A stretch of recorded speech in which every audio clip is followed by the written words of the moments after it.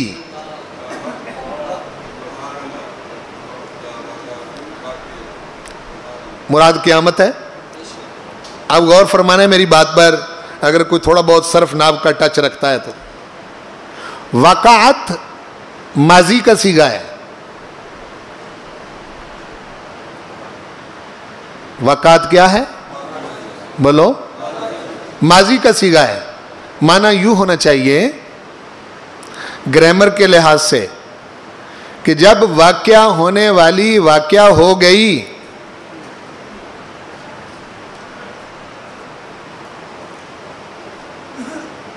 اپنے سیغے کے لحاظ سے معنی کیا ہونا چاہیے؟ واقعہ ہو اور وہ واقعہ تو ابھی نہیں ہوئی،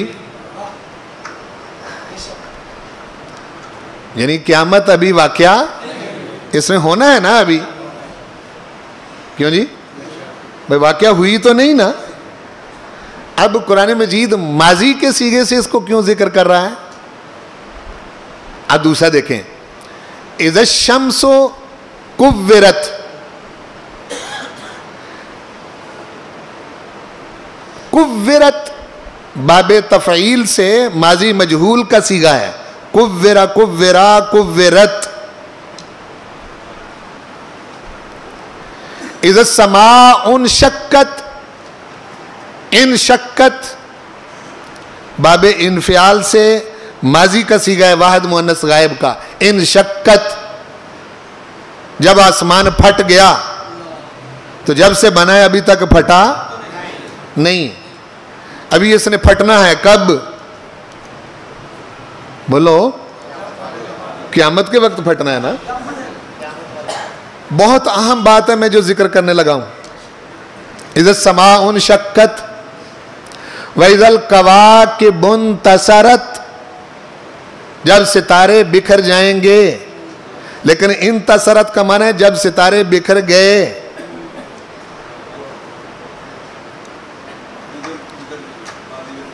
انتصرت یہ گزرے ہوئے زمانے کا صیغہ ہے عربی گرامر کے لحاظ سے۔ ارباب علم و دانش میری بات کی طرف متوجہ ہوں جو میں کہنا چاہ رہا ہوں۔ قرآن مجید آنے والے واقعات کو، یعنی قیامت کے واقعات کو گزرے ہوئے زمانے کے گزرے ہوئے صیغے سے کیوں ذکر کر رہا ہے؟ وہ اس لیے ذکر فرما رہا ہے، بڑی اہم بات ہے۔ فرمایا کہ چونکہ ماضی میں جو کچھ ہو چکا وہ یقینی ہوتا ہے،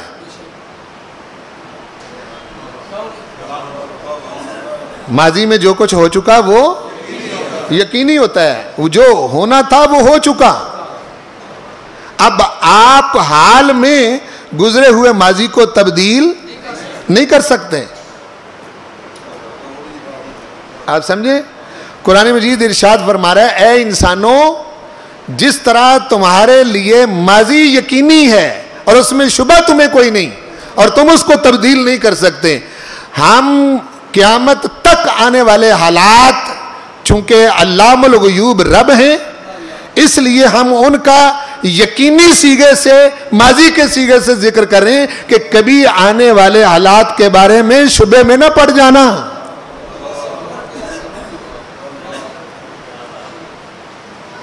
اب آپ سمجھے؟ اب آپ قیامت کی ساری صورتیں پڑھ جائیے، قیامت کے بارے میں سب کا ذکر ماضی کے صیغوں کے ساتھ ہے۔ یعنی رب ذوالجلال والاکرام ارشاد فرمانا چاہتا ہے جس طرح تمہارے لیے ماضی یقینی ہے، اب کوئی انسان چاہے کہ گزرا ہوا وقت میں بدل لوں، بدل سکے گا؟ ہو چکا، ٹھیک؟ تو فرمایا کہ ہمارے لیے ہم جو بیان کر رہے ہیں، ہم مستقبل کے صیغے سے بھی اس کو ذکر کر سکتے تھے، لیکن ہم جو ماضی کے صیغوں سے قیامت کا ذکر کر رہے ہیں، یہ تمہارے فہموں اور سمجھوں کے مطابق کہ انسانوں جس طرح تمہارے لیے ماضی میں شبہ کوئی نہیں ہے، اس طرح قیامت کے آنے میں تمہیں کسی قسم کا شبہ نہیں ہونا چاہیے کہ آسمان کیسے پھٹے گا۔ فرمایا پھٹے گا، ستارے کیسے بکھریں گے، یہ بکھریں گے۔ تمہارے شک کو دور کرنے کے لیے ہم ان کو صیغہ ماضی کے ساتھ ذکر فرما رہے ہیں۔ یہ بات کو سمجھے؟ جی جی، آپ غور فرمائیں نا اس پر جو بات میں نے ذکر کی ہے۔ تو اب یہ چوتھا دور ہے کہ موجودہ حالات سے لے کے تا قیام قیامت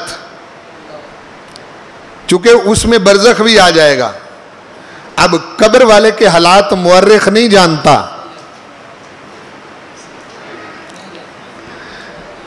کیوں جی؟ عالم برزخ کے حالات مورخ جانتا ہے؟ نہیں. اسی لیے مجھے کسی نے، وہ بچے لڑ پڑے نا کہ جی قبروں والے سنتے ہیں یا نہیں سنتے، تو وہ میرے پاس آ گئے یہ فیصلہ کرنے کے لیے. کہنے لگے کہ جی جو حافظ صاحب کہیں گے ہم مان لیں گے. تو میں نے کہا بچوں آپ چھوٹے ہیں، آپ ان جھگڑوں میں نہ پڑا کریں. ہیں جی. تو میں نے وہ جو بچہ ضد کر رہا تھا، پڑھا لکھا تھا، کالج کا اسٹوڈنٹ تھا، وہ پڑھا لکھا تھا، وہ ضد کر رہا تھا کہ جی نہیں قبروں والے نہیں سنتے. ہیں جی. تو میں نے ان کو پہلے تو امن میں لایا. میں نے کہا کہ آپ بچے ہیں، ان جھگڑوں میں نہ پڑا کریں. پھر اس بچے سے میں نے پوچھا کہ بیٹا قبروں والوں کو سلام کر سکتے ہیں؟ جی کیا السلام علیکم یا اہل القبور کہہ سکتے ہیں؟ وہ کہتا ہے جی یہ تو رسول کریم صلی اللہ علیہ وسلم نے ہمیں سکھایا ہے کہ اذا مررتم علی القبور فقولوا السلام علیکم یا اہل القبور. جب قبروں کے پاس سے گزرو تو کہو السلام علیکم یا اہل القبور. تو میں نے کہا کہ ایسا کر سکتے ہیں؟ وہ کہتا ہے جی ہاں جی بالکل کر سکتے ہیں. پھر میں نے اس کو پوچھا کہ کوئی قبر میں سوال جواب بھی ہوتے ہیں؟ کوئی قبر کے اندر جو بندہ ہوتا ہے کیا اس کے کوئی سوال جواب بھی ہوتے ہیں؟ وہ کہتا ہے ہاں جی ہوتے ہیں. میں نے کہا کیا ہوتے ہیں؟ تو وہ چونکہ وہ بالکل سن نہیں تھا نا، ہاں جی، وہ کہنے لگا کہ جی ہوتے ہیں من ربک ما دینک اور ما کنت تقول فی حق ھذا الرجل محمد صلی اللہ علیہ وسلم، یہ ہوتے ہیں.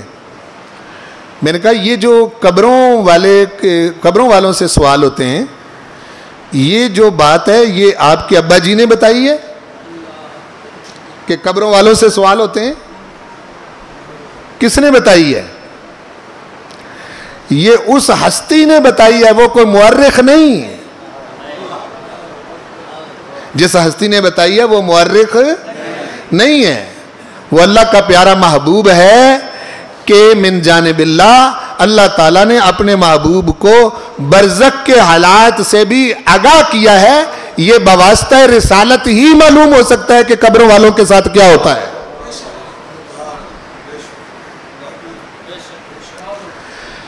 مورخ برزخ کے حالات بیان کر سکتا ہے؟ نہیں کر سکتا. تو اس کو میں نے شامل کیا اس دور کے اندر، چوتھے دور میں.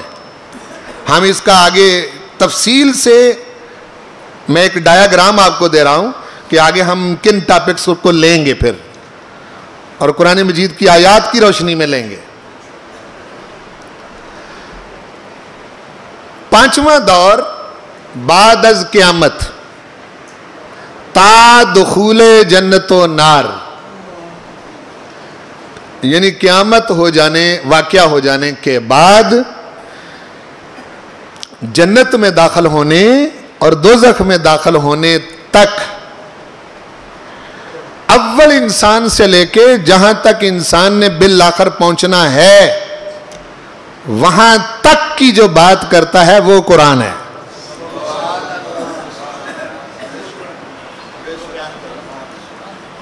آپ سمجھیں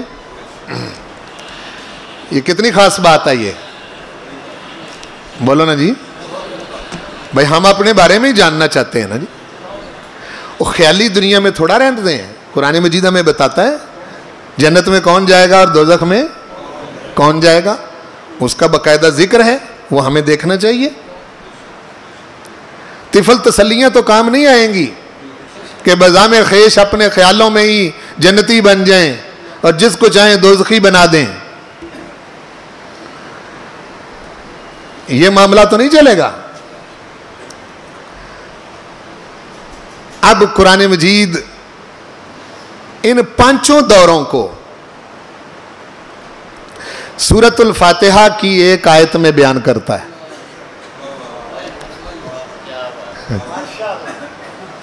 پانچوں کے پانچوں دور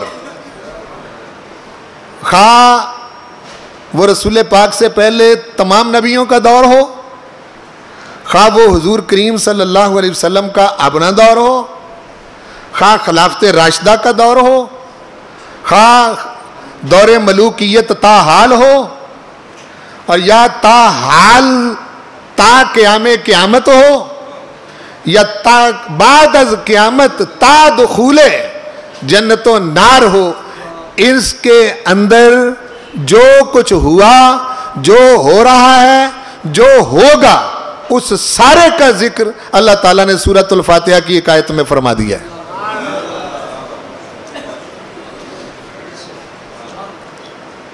یہ سمجھنے والی بات ہے۔ آج میں نے سورۃ فاتحہ کی صرف اسی ایک آیت کو اس میں لیا ہے، آگے تفصیل سے ہم اس کا ذکر کریں گے، اور ہر آنے والا ٹاپک اور عنوان اپنی جدا نوعیت کا ہے، جدا نوعیت کا ہے۔ آپ اس انداز سے کبھی قرآن مجید کی طرف متوجہ ہی نہیں ہوئے۔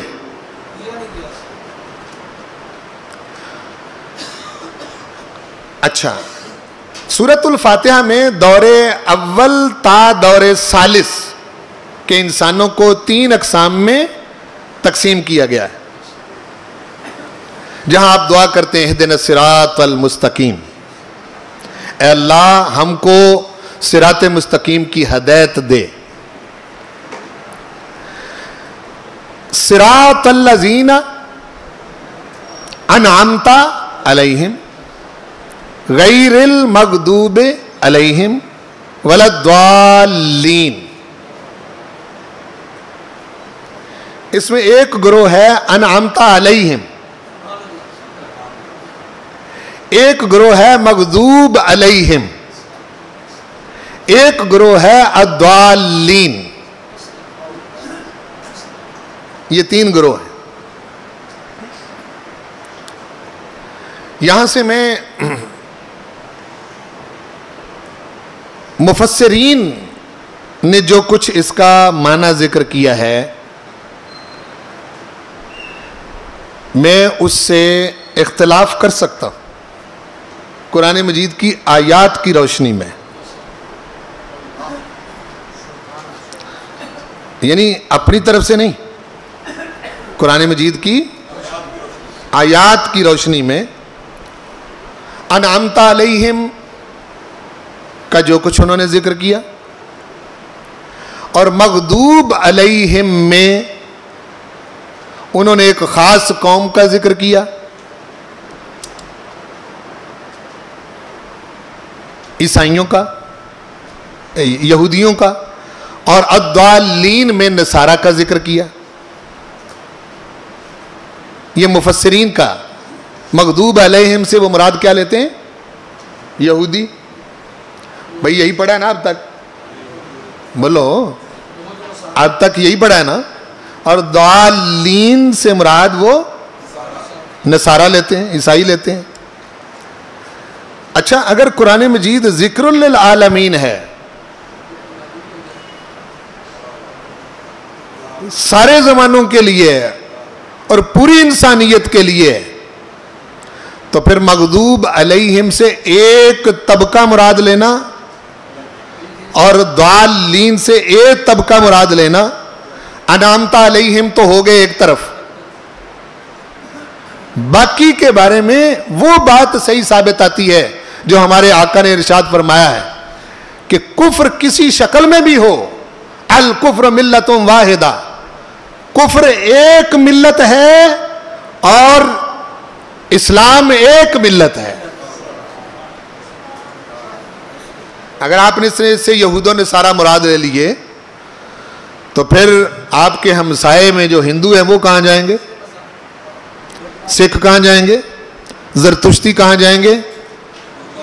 بدھ مت کہاں جائیں گے؟ باقی کہاں جائیں گے؟ قرآن مجید ذکر للعالمین ہے۔ بولو، قرآن مجید کی شان کیا ہے؟ ان ہوا الا ذکر اور ذکر للعالمین کا سپین اتنا ہی وسیع ہے جتنا رب العالمین کا سپین وسیع ہے، اور ذکر للعالمین کا سپین اتنا ہی وسیع ہے جتنا رحمت للعالمین کا سپین وسیع ہے۔ ذکر للعالمین کو محدود کر دینا یہ درست نہیں ہے۔ ہم اس پر جہاں آئیں گے تو پھر بات کریں گے۔ اس لیے جو صحیح تعبیر ہے وہ کیا ہے؟ دور اول سے دور ثالث تک، یعنی دور ثالث میں یہ بات یاد رکھیں جو میں نے ذکر کیا، جو اس سے پہلے گزر چکا ہے تاحال، دور اول، دور دوم اور دور ثالث، اس میں انسانوں کو 3 حصوں میں تقسیم کر دیا گیا ہے سورۃ الفاتحہ میں۔ پہلے کہا انعمت علیہم، ہدایت الہیہ پر عمل پیرا ہو کر یہ طبقہ انعام یافتہ ہوا اور ہمیشہ کے لیے ماضی میں کامیاب ہو گئے۔ بولو، انعمت علیہم ناکام لوگ تو نہیں؟ کیوں جی؟ انعمت علیہم کامیاب لوگ ہیں نا، ناکام تو نہیں نا؟ بولو ذرا ٹلے ٹلے بولو، کامیاب لوگ ہیں، یہ تو طے ہے۔ اچھا، مغضوب علیہم کون ہے؟ لفظی بتا رہے ہیں، اس پر غور نہیں کیا گیا۔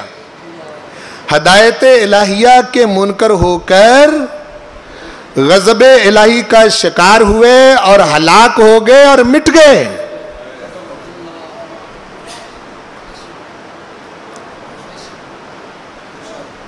یعنی اللہ تعالیٰ کا ان پر غضب نازل ہوا، ہدایت الہیہ کے منکر ہوئے،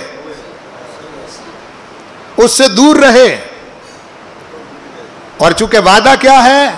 حق غالب رہے گا اور باطل، ٹھیک ہے نا جی؟ اب یہ اہل حق نہیں، ان پر غضب ہوا، مٹ گئے، ان کا ذکر قرآن نے کیا ہے۔ ہم نے ان کو کیسے مٹایا؟ فَكُلًّا أَخَذْنَا بِذَنبِهِ فَمِنْهُمْ مَنْ أَرْسَلْنَا عَلَيْهِ حَاسِبًا وَمِنْهُمْ مَنْ خَسَفْنَا بِهِ الْأَرْضَ وَمِنْهُمْ مَنْ أَخَذَتْهُ الصَّيْحَةُ، سب کو ہم نے ان کی غلطیوں کی وجہ سے پکڑا۔ کسی پر ہم نے تیز آندھی چلائی، کسی کو ہم نے غرق کیا، ہیں جی؟ اور آخر میں ارشاد فرمایا وَمَا كَانَ اللَّهُ لِيَظْلِمَهُمْ وَلَكِنْ كَانُوا أَنفُسَهُمْ يَظْلِمُونَ۔ ان کا ذکر کرنے کے بعد فرمایا محبوب، ہم نے یہ جو غضب کا شکار ہو کر مٹ گئے، ہلاک ہو گئے، ان پر ہم نے ظلم نہیں کیا تھا۔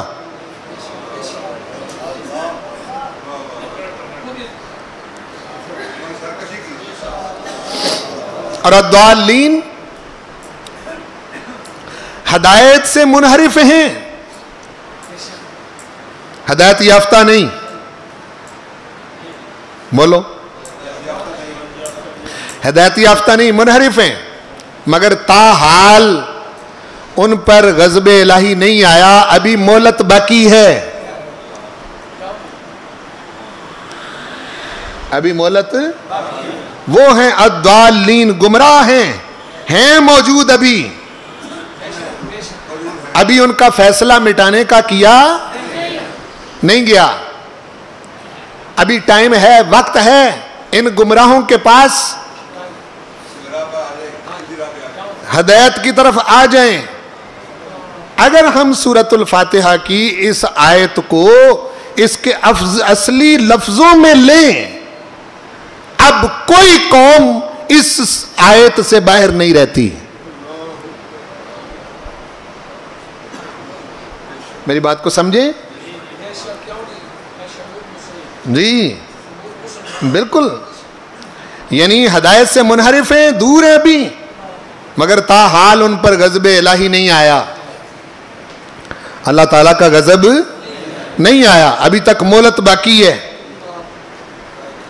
ابھی عذاب نہیں آیا۔ یہ 3 حصے ہیں، 3 حصوں میں اس کو ماضی کے لحاظ سے اگر دیکھیں تو سابقہ دور میں تاحال کچھ وہ ہیں جو انعام پا کے کامیاب ہو گئے اور کچھ انعام پا رہے ہیں، کچھ وہ ہیں جن پر غضب الہی آیا اور وہ غضب کا شکار ہوئے اور مٹ گئے، تباہ ہو گئے، وہ مغضوب علیہم، اور الضالین وہ ہیں جن کی ابھی مہلت باقی ہے، گمراہ ہیں، ہدایت سے دور ہیں، ہدایت الہیہ سے دور ہیں، وہ الضالین ہیں۔ اگر آپ سورۃ فاتحہ کی اس آیت مبارکہ سے یہ معنی مراد نہ لیں، صرف 2 قومیں مراد لیں، تو کم از کم ذکر للعالمین کی یہ شان نہیں ہے۔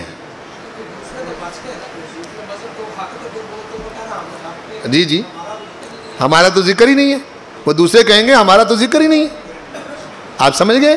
یہ بات بڑی خاص ہے جس کو لینا۔ اچھا، عذر قرآن اب 4تھا دور، موجودہ دور سے لے کے قیامت تک، اور 5واں دور بعد از قیامت تا دخول جنت و نار۔ قرآن مجید ارشاد فرماتا ہے کہ اگلے 2 دور جو ہیں وہ بھی، وہ جو پہلے 2 ہیں انعمت علیہم اور مغضوب علیہم، ان 2 میں تقسیم ہو جائیں گے۔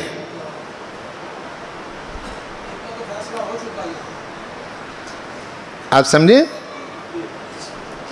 ان 2 کے اندر یعنی ان کو موقع دیا جائے گا کہ تم ہدایت الہی کے مطابق زندگی بسر کرو، انعام پالو، اور اگر نہیں کرو گے تو مہلت دیں گے تمہیں۔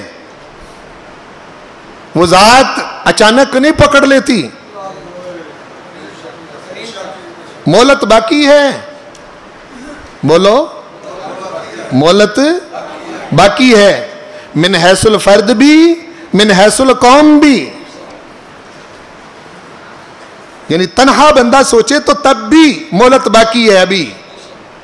یہی وجہ ہے کہ اگر موت سے پہلے توبہ نصیب ہو گئی اور ہدایت کی طرف آ گئے تو انشاءاللہ العزیز انعام یافتہ انسانوں میں شامل ہو جائے گا۔ اور جس طرح انسانوں کے لیے موت رکھی، اس طرح قوموں کے بھی فیصلے اللہ تعالیٰ فرماتا ہے۔ قومیں یا صفحہ ہستی پر باقی رہتی ہیں یا صفحہ ہستی سے مٹ جاتی ہیں، آپ سمجھے؟ اس لیے وہ بھی اس میں شامل ہو جائیں گے۔ اس کا فیصلہ بھی، یہ جو ہے نا دخول جنت اور دخول نار، اس کا فیصلہ بھی دنیا کی زندگی میں ہدایت پانے اور نہ پانے پر ہوگا۔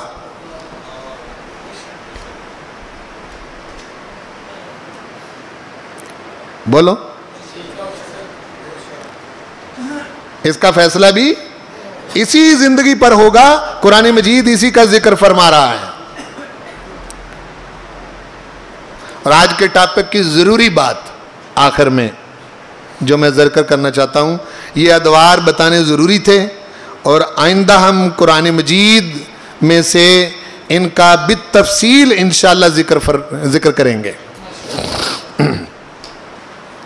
تاکہ آپ ایک سطح پر آ کر کھڑے ہو جائیں گے کہ قرآن مجید کس طرح کی ہدایت انسانوں کو عطا کرتا ہے۔ ضروری وضاحت ہے جو میں آخر میں عرض کرنا چاہتا ہوں۔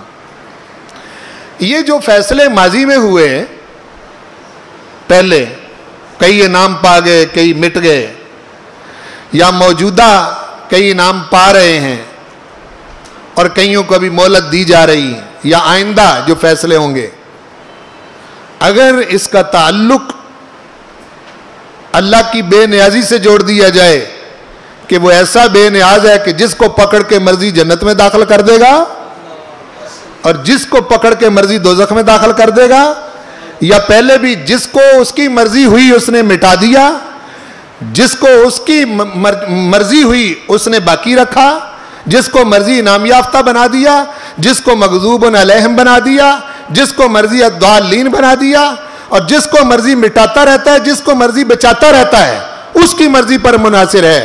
تو یاد رکھیے یہ رب ذوالجلال والاکرام کی ذات پر ایمان لانے کے منافی ہے۔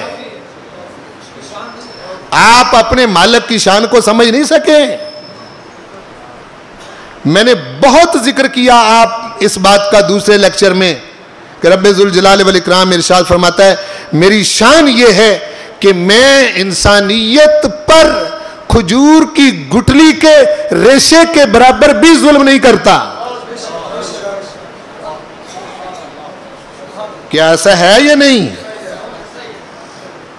تو پھر مٹنے اور باقی رہنے کا فیصلہ اس کی ذات پر چھوڑ دینا اور یہ کہنا کہ اس کی مرضی چلتی ہے جی، اب اگر مسلمان زوال کا شکار ہیں بس اللہ کی مرضی ہے جی،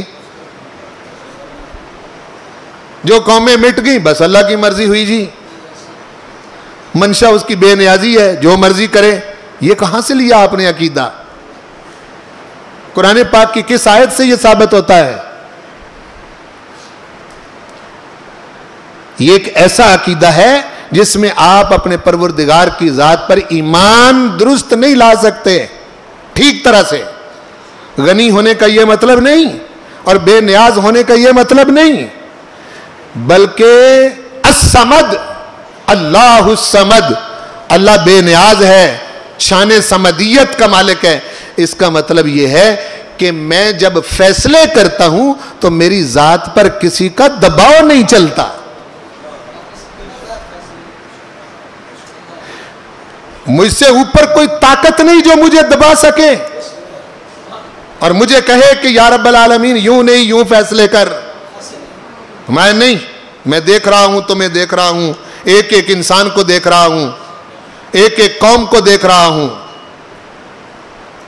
میں تمہارے حالات سے واقف ہوں، باخبر ہوں، دیکھ رہا ہوں تم کر کیا رہے ہو، کہاں کھڑے ہو۔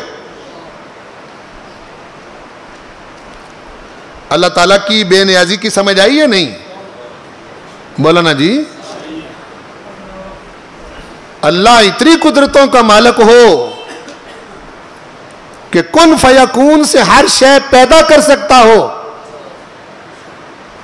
اور اس کے ماننے والے پٹ رہے ہوں، اس کے ماننے والے مر رہے ہوں، اس کے ماننے والے حالات سے دوچار ہو رہے ہوں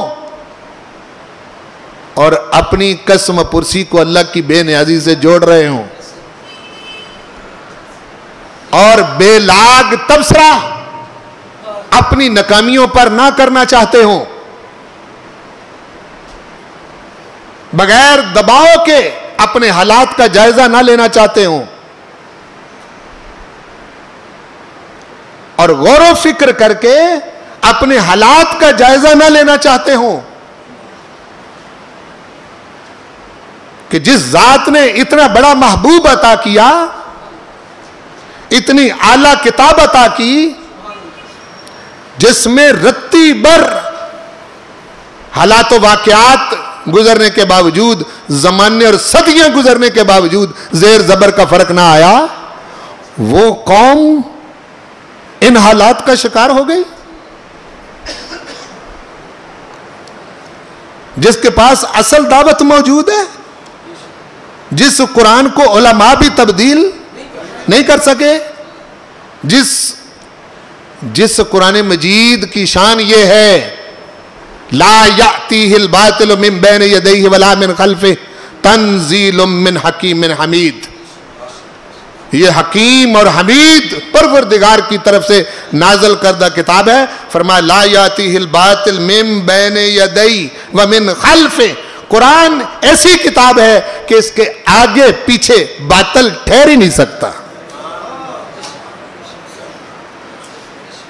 بولو، اس کے آگے پیچھے باطل ٹھہر ہی نہیں سکتا۔ فیادمغہ، قرآن اب بھی جب بات کرتا ہے تو باطل کا بھیجا نکال دیتا ہے. بولو پڑھنے والے ناظرے سے آگے نہ جا سکے ہوں تو کیا کروں؟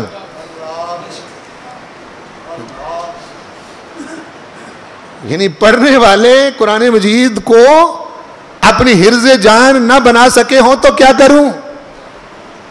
بالکل وہی مثال کہ کسی قوم کے پاس ایٹم بم ہو اور وہ اس سے مچھر مارتا پھرے. بولو اس سے مچھر مارتا پھرے اور ضرورت ایمانی کے طور پر محسوس بھی نہ کریں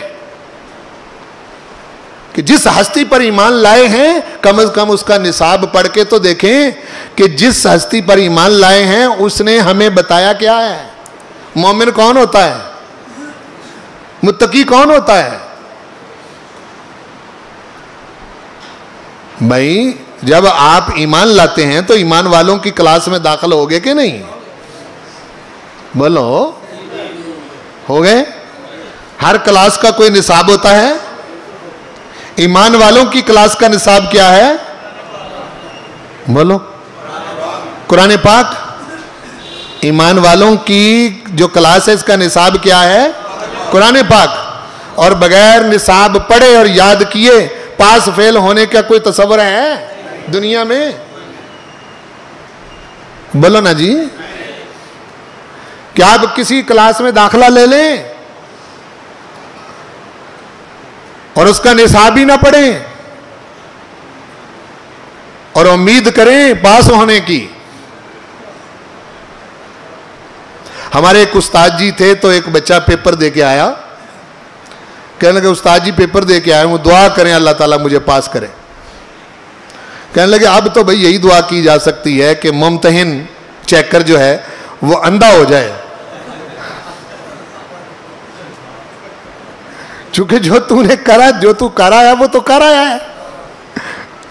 ہوں تے انے وائی نمبر لائے جا سکتے ہیں. آپ سمجھے نا جی. اس لیے اور قرآن پاک پڑھنے کے لیے کسی عمر کا ہونا ضروری، میں بار بار کہہ رہا ہوں. بولو یہ نصاب تب تک چلنا ہے جب تک آپ کو موت نہیں آنی. یہ کلاس 2-4 گھنٹے کی نہیں ہے. آپ حضور پر ایمان لائے ہیں، اس میں ان پڑھ ہونے کا بھی کوئی مسئلہ بولو نہیں ہے. هو الذی بعث فی الامیین، اللہ تعالیٰ نے اپنے محبوب کو ان پڑھوں میں ہی بھیجا تھا. کن میں؟ ان پڑھوں میں. وہ نہیں جانتے تھے کہ قرآن مجید کیا ہے. اس لیے اس کو دیکھیں. اب ہم انشاءاللہ العزیز اس کے آگے دیکھیں گے. جو حضور علیہ السلام کا دور مبارک ہے نا، دور ثانی، اس تاریخی دور کے اندر بڑا خاص دور ہے. آپ قرآن مجید کی روح سے دیکھیں کہ کائنات کے والی نے کس طرح کائنات کو بدل کے رکھ دیا، اور قرآن کے ذریعے. بولو قرآن پاک کے ذریعے. اس لیے اس کی طرف رجوع کرنے کی ضرورت ہے.